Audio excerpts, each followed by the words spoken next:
अस्सलामुअलैकुम। आज की वीडियो में हम पुराने लेक्चर को ही कवर कर रहे हैं, जो कि एक न्यूमेरिकल और था। हमने उसको कवर करना है ताकि आप लोगों को हर तरह के न्यूमेरिकल सॉल्व करने आ जाए। तो न्यूमेरिकल को सॉल्व करने से पहले हम यहाँ पर आ जाते हैं ज़रा। जिस तरह मैंने लास्ट वीडियो में आपको बात की थी कि हम फार्मूलाज वगैरह उसके डिसीजन रूल हम डिस्कस कर लेंगे।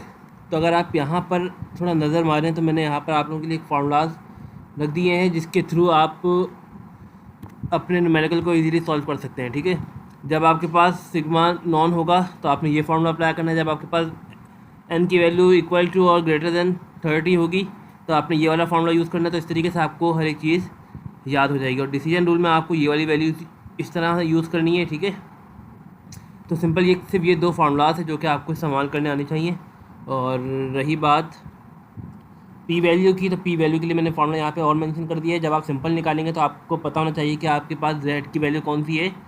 आपके पास जेड की value area to the right वाली वैल्यू है। ठीक है, ये चीज़ खास रखनी है। जब आप टू टेल टेस्ट के लिए निकालेंगे तो बस आपको यहाँ पर 2 से मल्टीप्लाई करवाना होगा। टू टेल टेस्ट से आप 2 से याद रखिएगा कि 2 से मल्टीप्लाई करवाना होगा। वन टेल टेस्ट मीन्स कि 1 से मल्टीप्लाई करवा दें, तो 1 से कुछ भी चीज़ मल्टीप्लाई करवाएंगे तो आंसर वही आएगा। तो इस तरह आप इसे याद रख सकते हैं। ठीक है, अब अगला सवाल ये है कि इसमें लिखा हुआ है कि test the hypothesis that the average content of containers of a particular lubricant is 10 litre if the content of a random sample of 10 container are. ठीक है, रैंडम सैंपल आप लोगों को गिवन है। आपने यहाँ पर सबसे पहले तो n को मेंशन कर लेना है कि आपके पास n 10 है। सॉरी, यहाँ पर किस तरीके से पता चलेगा? Random sample of 10 container. ठीक है, तो मीन्स के n यहाँ से आपको पता चल रहा है कि n यहाँ पर क्या है, 10 है। ठीक है, और यहाँ पे एवरेज की बात कर दी गई है, तो अब एवरेज यहाँ पे देखना पड़ेगा कि कौन सा है। तो वो हम किस तरह पहचानेंगे वो भी हम यहाँ देख लेते हैं। फिर आगे लिया हुआ है आर दिस। अब जब भी आपको इस तरह का फॉर्मेट गिवन होता है तो आप लोगों को याद आ रहा होगा कि मेजरमेंट ऑफ सेंट्रल टेंडेंसी आपने किया होगा। तो वहाँ पर हम लोग मीन लेते थे। वो कौन सा लेते थे? ये वाला लेते थे, सैम्पल मीन लेते थे। ठीक है, तो आपके पास ये सैम्पल मीन आ गया, तो ये आपके पास क्या आ गया, म्यू आ गया, पॉपुलेशन मीन आ गया। इस तरीके से आपको फाइंड करना है। और यहाँ पे 9.8 मीटर भी है। Use level of significance. अब आपको इस सवाल के अंदर लेवल ऑफ सिग्निफिकेंस उसने दे दी है, जो कि क्या होती है, अल्फ़ा। अल्फ़ा आपको गिवन है 0.01, तो आपको इसके मुताबिक काम करना है। अब सबसे पहले तो आपको निकालना होगा मीन।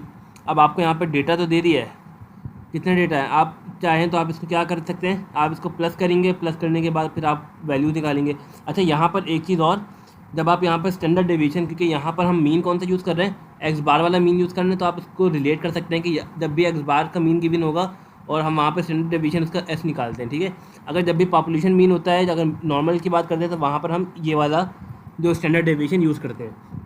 अब इसको करना किस तरीके से देखें, क्योंकि अब हमें यहाँ पे मीन भी निकालना है और स्टैंडर्ड डेविएशन भी निकालना है। तो इस छोटे सवाल के लिए काफ़ी बड़ा काम हो जाएगा अगर हम इसको मैनुअली उस मेथड से करने के लिए गए तो। ठीक है, तो अब आपको करना क्या है, सिंपल आपको यहाँ पे कैलकुलेटर का इस्तेमाल करना है। कैलकुलेटर का इस्तेमाल किस तरह करना है वो मैं बताता हूँ। तो आपने सबसे पहले कैलकुलेटर पे आ जाना है, और कैलकुलेटर पे आ जाने के बाद आपको क्या करना है, स्टैट्स का ऑप्शन पे जाना है, जो कि मैंने ऑन किया हुआ है। ठीक है, टाइप 1 पे क्लिक करना है, वेरिएबल पे आप आ जाएंगे। यहाँ पर एक चीज़ का ख्याल रखना है कि यहाँ पे आपकी फ्रीक्वेंसी क्या हो, ऑफ हो। फ्रीक्वेंसी ऑफ होगी तो आपके लिए काम आसान हो जाएगा। अब जो भी वैल्यूज़ हैं आपने इसको 1 बाय 1 प्लेस करना है। 10.2, 9.7, 10.1, फिर 10.3, 10.1, 9.8। अच्छा, यहाँ पे प्लस नहीं हुआ, 10.3 चौथी वैल्यू चली गई है, फिर 10.1, फिर 9.8 प्लस प्लस करो 9.9, 10.4, 10.3, 9.8। ठीक है, 9.8। आपके पास 10 वैल्यूज़ होनी चाहिए। तो आप यहाँ पर आके देखें तो आपके पास साइड में यहाँ पे क्या लिखा हुआ था, 10। तो मीन्स कि आपने ऑलमोस्ट सारी वैल्यूज़ को प्लेस कर दिया। आपने ये काम कर लिया, 10 वैल्यूज़ थी, आपने 10 की 10 वैल्यू को प्लेस कर दिया, आपने AC को प्रेस कर दिया। सबसे पहले अब आपको निकालना है क्या क्या है, मीन। तो मीन के लिए आपको क्या क्या चाहिए, आपको ये चाहिए और स्टैंडर्ड डेविएशन चाहिए। अब वो कैसे निकलेगा, वो निकालते हैं। शिफ्ट प्रेस किया आपने, 1 पे गए आप, एक मिनट, शिफ्ट 1, यहाँ पे आप आ गए। यहाँ पे आप आने के बाद जाएंगे डेटा के ऊपर। अच्छा, तो डेटा के ऊपर आपके पास सारी की सारी ये वैल्यूज आ जाएंगी, ठीक है। शिफ्ट प्रेस किया, 1 प्रेस किया आपने यहाँ पर आके, और चौथे पे आपको यहाँ पर क्या दिख रहा है, वेरिएबल पे गए। आपको यहाँ पे क्या चाहिए, एक्स बार चाहिए। 2 प्रेस किया, इक्वल प्रेस किया, 10.06 आ गया आपके पास। आप यहाँ पे नोट कर लें कि आपके पास एक्स बार क्या आ गया है, 10.06। वही काम करना है, शिफ्ट दबाना है, 1 वेर, और आपको क्या चाहिए, स्टैंडर्ड डेविएशन चाहिए। अब आपको एस चाहिए या सिग्मा बार चाहिए। आपने यहाँ पे देखा ये आपको चाहिए, तो आपने यहाँ पे प्रेस कर दिया। अच्छा, हर कैलकुलेटर में अलग अलग हो सकता है। आप लोगों के कैलकुलेटर में कौन सी वैल्यू आएगी वो आप यहाँ पर देख लें। आपके कैलकुलेटर के अंदर ये वाली वैल्यू आएगी। इसको मैं थोड़ा दिखा देता हूँ आपको, ठीक है। तो आपके पास इस तरह जब भी कैलकुलेटर के अंदर लिखा हुआ आएगा, वेर पे जाके सिग्मा n-1, तो आपने उसको प्रेस करना है। तो यहाँ पर कुछ लिखा हुआ नहीं आ रहा, तो मैं इसको ज़रा 4 प्रेस करके देख लेता हूँ। तो 0.24 आ गया मेरे पास, ठीक है। तो 0.24 मेरे पास यहाँ से आ गया, तो स्टैंडर्ड डेविएशन भी आ गई और मेरे पास मीन भी आ गया। अब ये मेरे पास वैल्यूज़ आ गई। अब मुझे देखना है कि यहाँ पर एस तो गिवन है, अब मुझे यहाँ पर एस गिवन है। अब तो मुझे एन की वैल्यू चेक करनी पड़ेगी कि एन की वैल्यू कम है या ज़्यादा है। एन की वैल्यू यहाँ पर है लेस दैन 30। एन की वैल्यू यहाँ पर क्या है, लेस दैन 30 है। तो हम यहाँ पर इस्तेमाल करेंगे T is equals to T table. हम यहाँ पर इस्तेमाल करेंगे टी टेबल। जब इस्तेमाल करेंगे तो वहाँ पे फॉर्मूला सिंपल यही होता है कि x bar minus mu upon s upon under root n, ठीक है। तो यहाँ पर हमने डेटा बना लिया है अपना, और सबसे पहले यहाँ पर देखना है कि 2 टेल टेस्ट है या 1 टेल टेस्ट है।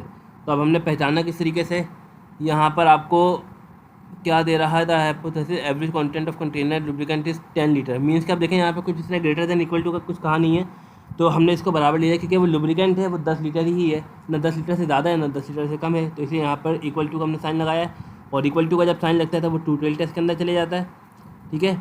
अब आपको करना क्या है यहाँ पर, अब आपको फाइंड करना है। अच्छा, टी टेबल के अंदर एक चीज़ आपको और बताता चलूँ, वो काफ़ी ईजी होगी आप लोगों के लिए निकालने के लिए। जब 2 टेल टेस्ट निकालते हैं तो वहाँ पर हमें अल्फ़ा/2 हमें चाहिए होता है, जिस तरह आप देख भी पा रहे हैं यहाँ पर, ठीक है, अल्फ़ा/2। अब टी टेबल निकालना है, इसमें आपको वैल्यूज़ कैसे देखनी है वो मैं आपको बताता हूँ। आपने बस यहाँ पर एक चीज़ अमेंड करनी है, यहाँ पर n-1, जिस तरह जेड में था z table is equal to z alpha, n-1 नहीं था वहाँ पे। अब आसान तरीके के लिए आपको सिंपल ये बता दूँ कि आपको यहाँ पर ये करना है, अल्फ़ा/2 लिखा। अब अल्फ़ा/2 कैसे निकलेगा, यहाँ पर आपको वैल्यू गिवन थी 0.01, ठीक है। यूज लेवल ऑफ सिग्निफिकेंस 0.01 आपको गिवन था। यहाँ पर गलत इस्तेमाल हुआ है, 0.01 आपको इस्तेमाल करना था यहाँ पर।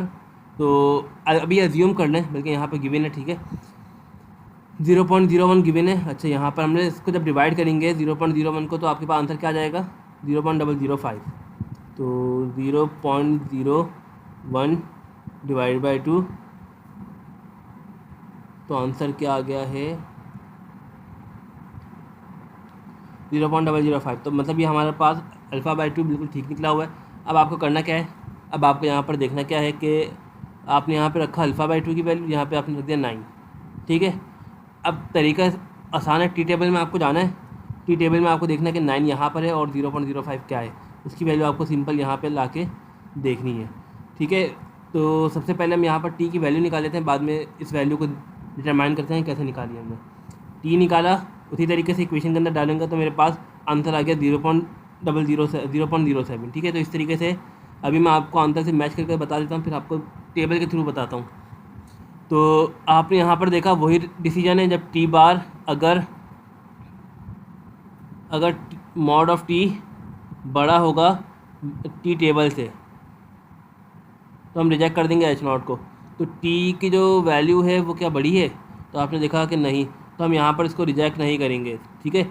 Reject H0 if T this, क्योंकि ये तो लिखना होता है since t is equal to 0.6 is greater than is less than t alpha, so we do not reject the value of H, ठीक है। मीन्स कि H0 को हम रिजेक्ट नहीं करेंगे। अब हम इसकी वैल्यू को फाइंड कैसे करेंगे वो देखते हैं, चलें।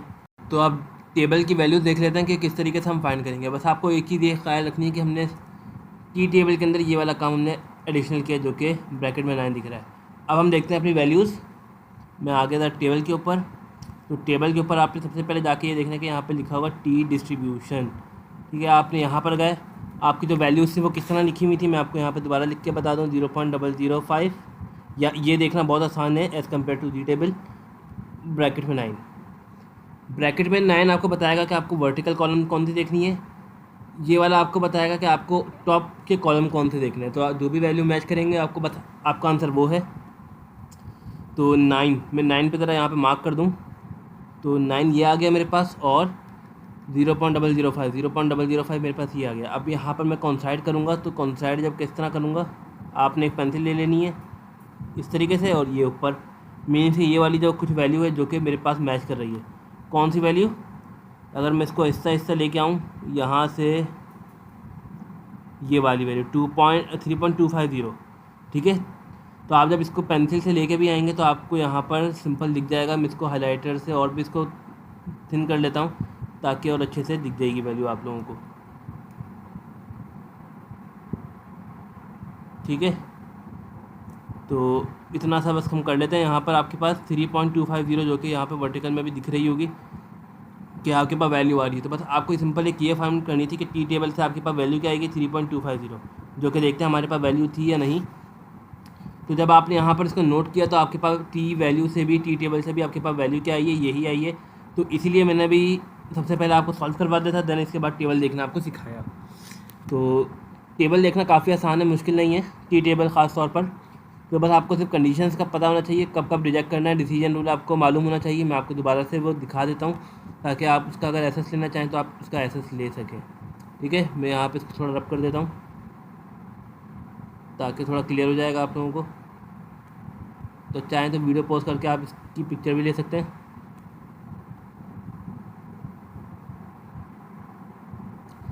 तो आई होप आप लोगों ने इसकी पिक्चर ले ली होगी, और इसी तरीके से आप टी टेबल की भी पिक्चर ले लें।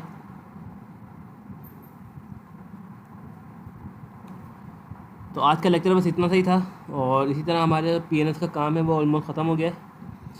तो कुछ भी प्रॉब्लम हो तो आप लोगों ने कमेंट सेक्शन में ज़रूर बताना है। Thank you.